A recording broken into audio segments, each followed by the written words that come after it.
Everyone thinks it's so easy not to get mad. Just breathe, they say.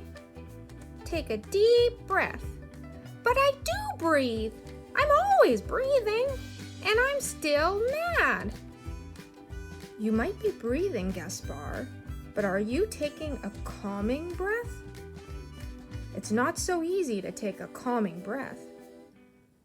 A calming breath takes practice. First, it's slow. 1, 2, 3, 4. 4, 3, 2, 1.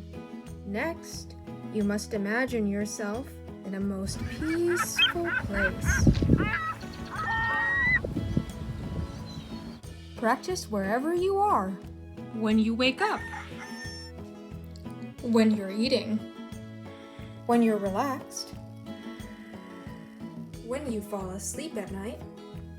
And especially before you get too angry.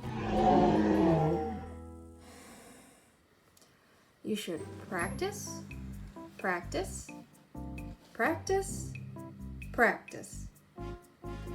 The more you practice calming down, the easier it'll be to calm down when you're angry.